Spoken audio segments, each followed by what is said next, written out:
से एक वर्ष पहले 25 जनवरी 2022 के दिन गुजरात का एक जिला है अहमदाबाद ग्राम्य, जो कि आता है अहमदाबाद ग्राम्य में, उसमें तहसील है धंधुका, और उसी के एक गांव में एक हिंदू युवक किशन भरवाड़ की षड्यंत्र पूर्वक वहां के जिहादियों ने मौलाना और मौलवियों के साथ मिलकर, जिसमें मुंबई का मौलवी, दिल्ली का मौलवी और अहमदाबाद जमालपुर मस्जिद का मौलवी इन्वॉल्व था इस पूरे षड्यंत्र में, और इन्होंने मिलकर षड्यंत्र पूर्वक किशन भरवाड़ की हत्या करी। हत्या इसलिए करी क्योंकि किशन भरवाड़ ने एक पोस्ट की थी, अपने स्टेटस पे रखी थी उसने। वो पोस्ट ये थी कि भगवान तो एक ही है और वो भी है हमारे कृष्ण भगवान। और वो पोस्ट में ऐसा था कि एक फोटो था जीसस का, जिसके नीचे लिखा था कि I am the son of God. एक फोटो था ताले का, चाबी ताला जो है, उसमें लिखा था उसके नीचे I am the messenger of God. और तीसरी फोटो हमारे भगवान श्री कृष्ण की थी, जो कहते हैं कि मैं तो खुद ही भगवान हूं। सिर्फ ये मैसेज था। और इस पे वहां के जो जिहादी लोग हैं, मैं आपको पूरी क्रोनोलॉजी बताती हूँ। वहां के जिहादी लोग पुलिस में गए, कंप्लेन करी। पुलिस ने 6 जनवरी 2022 के दिन किशन भरवाड़ ने ये पोस्ट की थी। उसी दिन उसने वो पोस्ट हटा दी थी। जिहादी गए, पुलिस कंप्लेन की। 7 तारीख को उसको 6 को उसको अरेस्ट भी कर लिया था। उसने 7 को माफी भी मांगी। सब कुछ डिलीट तो पहले ही कर दिया था, माफी मांगी। फिर उसको पुलिस ने वापस अरेस्ट किया और उसको बहुत मारा, पट्टे पट्टे से, बेल्ट से मारा किशन भरवाड़ को पुलिस ने। और फिर 10 जनवरी को जो है उसका जमानत हुआ, वो छूट कर आया जमानत पे। और फिर उसके बाद 10 से लेके 25 जनवरी तक उसकी रैकी की गई, बाकायदा उसी के गांव के लोगों ने, जो जिहादी है, आतंकवादी तालिबानी मानसिकता के है उन्होंने। अब आपको मैं ये पूरी बात इसलिए बता रही हूं क्योंकि ये घटनाक्रम बहुत बड़ा संकेत है आने वाले दिनों के लिए। ये हमें बहुत बड़ा संकेत दे रहा है। और 25 जनवरी को उसकी रैकी, 15 दिन से उसकी रैकी चल रही थी, और 25 जनवरी को किशन भरवाड़ की निर्मम दिन दहाड़े उसका शूट आउट हुआ, उसको मार दिया गया और वो स्थल पर ही उनकी डेथ हो गई। इस पूरे घटनाक्रम के बीच में जब 10 तारीख को उसने जामीन करवाया था, उससे पहले वहां के जिहादियों का बहुत बड़ा ग्रुप रैली निकालता है, और रैली निकालकर वो आवेदन देने जाते हैं वहां की पुलिस चौकी में, कलेक्टर को, सबको। तो आवेदन देने जाते वक्त भी वहां के जिहादियों ने पुलिस चौकी पर और पुलिस पर हमला किया था। अब देखो, हिंदू एक छोटी पोस्ट कर रहा है, पुलिस उसको चौकी में बुला के बेल्ट से मार रही है, धंधुका की पुलिस। जो कि मेरे सुनने में आया है कि सामने वाले, यानी कि जो धंधुका की पुलिस जो है, वो मेरे सुनने में आया है, और उस पुलिस के कुछ एक लोग, सारी नहीं, धंधुका पुलिस के कुछ एक लोग जो है वो प्रो मुस्लिम्स है। मुस्लिम्स वहां के जो है उनके साथ गलत धंधे में संलिप्त है वहां की पुलिस के कुछ अधिकारी, कुछ लोग, और वो इन जिहादियों की ही सुनते हैं। वहां हिंदुओं की कोई सुनवाई नहीं होती है। ये गुजरात का हाल है। अब आप सोचो, जो गढ़ है, गुजरात का हाल है। दूसरे राज्यों में क्या हो रहा है आप भूल जाइए।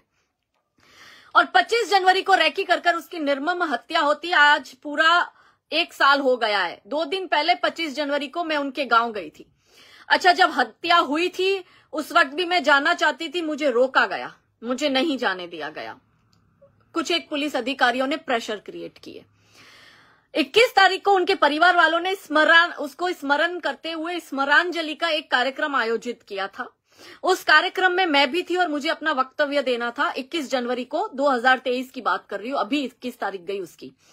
तब वहां के जो कुछ एक पुलिस ऑफिसर थे, उन कुछ एक पुलिस ऑफिसर ने किशन भरवाड़ फाउंडेशन के लोगों को डराया, धमकाया और कहा कि हम आपको आपके बेटे को स्मरण कर जो स्मरांजलि आप कार्यक्रम कर रहे हो उसकी परमिशन नहीं देंगे, और अगर आपको परमिशन चाहिए तो उसकी एक ही कंडीशन है कि काजल हिंदुस्तानी गांव में नहीं आनी चाहिए। और उनको बहुत डराया और कहा कि आप पे केस भी हम करेंगे।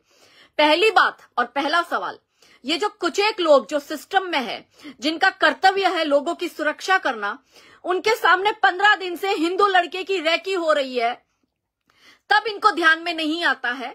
और काजल हिंदुस्तानी वहां जा रही है, उससे इनको परेशानी है। हम हमारे बच्चे की बरसी नहीं मना सकते क्या?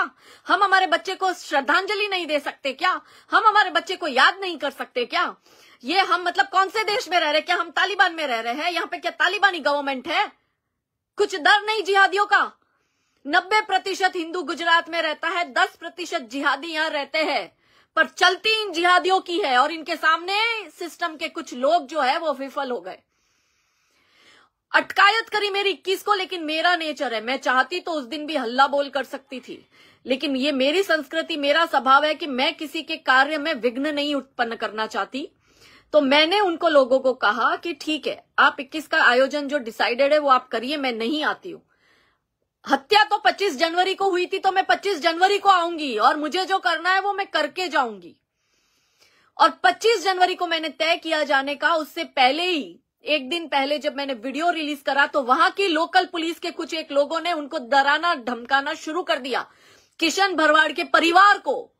सोचो, उस परिवार ने अपना बेटा खोया है, उस परिवार के को आज तक न्याय नहीं मिला। 1 साल हो गया, केस अभी तक बोर्ड पर नहीं आया है, दिन दहाड़े मारा गया, सीसीटीवी फुटेज है। दूसरी बात कि मैं ना पहुंचू, उसके लिए पूरे षड्यंत्र, पूरा मतलब एड़ी चोटी का जोर लगा दिया वहां के जिहादियों ने मिलकर, कुछ एक पुलिस अधिकारियों के साथ मिलकर, कुछ एक पुलिस अधिकारियों के साथ। फिर मैं गई, मैंने कहा जो हो, तुम्हें मेरी अरेस्ट करनी है ना, देखे भी तो सही पूरा भारत के गुजरात में क्या हो रहा है कि एक हमारे हिंदू बच्चे की हत्या होती है, और उस हमारे हिंदू बच्चे की हत्या को जब 1 वर्ष पूर्ण होता है तो हम उसको बलिदान दिवस के रूप में याद करते हुए उसे श्रद्धांजलि देना चाहते हैं, पर हमें वो परमिशन नहीं है। मगर जिहादी दिन दहाड़े मार सकता है किसी को भी, किसी के भी 35 टुकड़े कर सकता है। ये आपके देश की हालत है मेरे हिंदू भाइयों बहनों। मैं जब उस परिवार से मिली, वो लाचार माँ की आंखें रोते हुए मुझे कह रही थी कि मेरे बेटे को अभी तक इंसाफ नहीं मिला। वो पिता लाचार अपने जवान बेटे को जिसने खो दिया, जो जवान बेटी की उम्र 25-27 साल की थी, जिसकी 20 दिन की छोटी बच्ची थी, और उसकी हत्या हो गई। और उस माता पिता ने कहा कि जब हत्या हुई उसके बाद कुछ एक नेता आए अपना पॉलिटिकल रोटी सेकने, और बड़ी बड़ी बातें करी, बड़े बड़े वादे करे, पर कुछ नहीं किया। हमारे बेटे को अभी तक न्याय नहीं मिला है।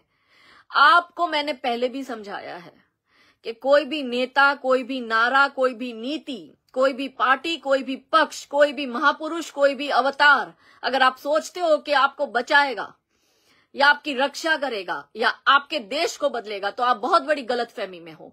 इस देश को वही बदल सकता है जो इस देश का नागरिक है। इस देश के 100 करोड़ नागरिक इस देश को बदलने की ताकत रखते हैं। इस देश के 100 करोड़ नागरिक देश को इंसाफ दिलाने की ताकत रख सकते हैं। नहीं है, मैं इतनी पुलिस की धमकियों के बाद भी 25 तारीख को उसके गांव गई हूं। मैंने पोस्ट करी है आज सुबह ही, आप देखिए वो पोस्ट मेरी टाइमलाइन पे। और हम वहां पे अलग अलग जगह से, सूरत से, कच्छ से, सुरेंद्र नगर से, मोरबी से, जामनगर से, कर्नावती से, अलग अलग जगह से सारे हिंदू लोग जो कि भावना रखते थे इनके लिए, किशन भाई के लिए, जो ये हत्या हुई है उसके लिए, वो वहां पहुंचे गांव में। उनके माता पिता को हमने बताया कि हम भूले नहीं है, ना ही हम माफ करेंगे। आपको लगता है कि 1 साल निकल गया, हिंदू की प्रॉब्लम ये कि हिंदू भूल जाता है। जिन लोगों ने हत्या करी, मैं आपको एक कॉमन इन लोगों का दिखाती हूँ, सेम पैटर्न। किशन भरवाड़ को शब्बीर ने शूट किया। कौन था शब्बीर? उसके साथ 3rd स्टैंडर्ड और 4th स्टैंडर्ड में उसके साथ पढ़ता था, उसकी क्लास में उसका क्लासमेट था, सेम स्कूल में जाते थे।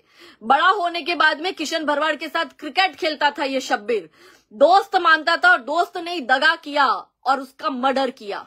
तो आप जो ये भाईचारे का जो ये झुनझुना बजा रहे हो ना, और जो ये चूरन चाट रहे हो, ये कभी आपके भाई नहीं हो सकते। इनका तय है कि इस्लाम इनके लिए सबसे बढ़कर है, और जो गुस्ताख के रसूल की एक ही सजा है, सर तन से जुदा, वो क्लियर है।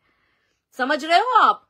दूसरा, कन्हैया लाल, राजस्थान का दर्जी, उसकी रैकी उसी के ही दर्जी दोस्त ने करी, उस जिहादी दर्जी ने जिसको कन्हैया लाल ने मदद करी थी, उसने ही उसका टिप दिया इनको, जिन्होंने तालिबानी स्टाइल में जिहादियों ने कन्हैया लाल का मर्डर करा। उसको कहा कि आज इसने दुकान खोली है, तुम फटाफट आके इसका मर्डर करके जाओ। जो कन्हैया लाल का पड़ोसी था, जिसको कन्हैया लाल ने मदद करी थी, उसी जिहादी ने उसको मरवाया। तीसरा, अमरावती का उमेश काले, 16 वर्षों की दोस्ती। उमेश काले ने जिस जिहादी को मदद करी, मेडिसिन दी, मेडिकल हेल्प दी, बहन की शादी करवाई, बच्चों की फीस भरी, माता का इलाज कराने के लिए पैसा दिया, क्योंकि भाईचारे का चूरन चाट रहे थे, उसी उमेश काले को जिहादी ने मारा, उसके ही दोस्त ने। 16 साल की दोस्ती दांव पर चली गई। चौथा, प्रवीण तांबे, कर्नाटका का, जिस जिहादी को नौकरी दी अपने गैरेज में, उसी जिहादी ने उसका मर्डर करा। और आप भाईचारे की बात करते हो, कहां है भाईचारा? मुझे तो नहीं दिखता है।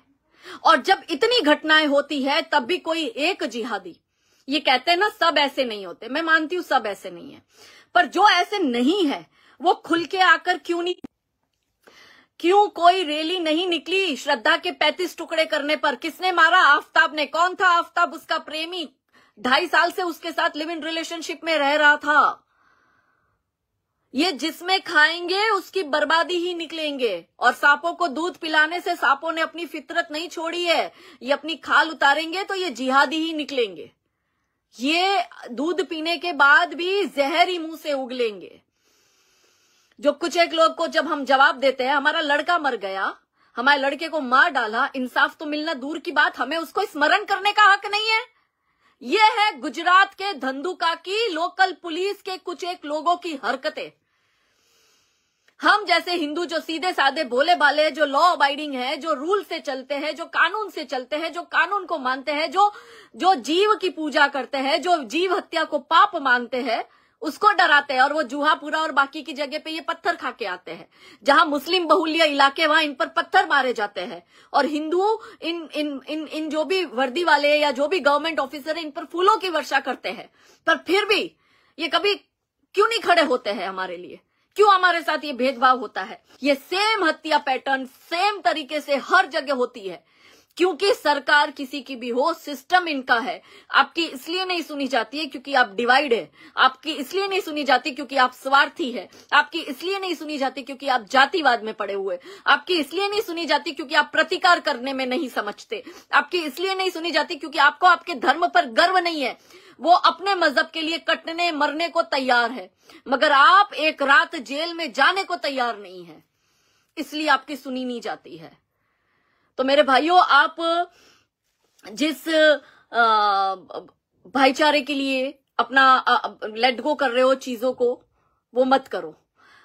मैं आपको बताती हूँ, 4-5 दिन पहले मैं गोधरा गई थी, और वो गोधरा में उसी ट्रेन की बोगी, जो S6 बोगी को जलाया गया था 27 फरवरी 2002 को, राम भक्त जो राम की भक्ति करते करते, प्रभु श्री राम का नाम लेते लेते जो राम भक्त कार सेवा करने गए थे, वो लौट रहे थे, तो गोधरा स्टेशन पर उनको जलाया गया। वो बोगी मैंने देखी, वहां पर ऊपर एक पंखा था ट्रेन के अंदर, हम बाहर से देख रहे थे। मुझे वहां के जो लोकल कार्यकर्ता थे उन्होंने बताया कि ये देखो एक पंखा है, दूसरा नहीं है, बीच में 2 पंखे होते हैं। मैंने कहा दूसरा पंखा कहाँ है?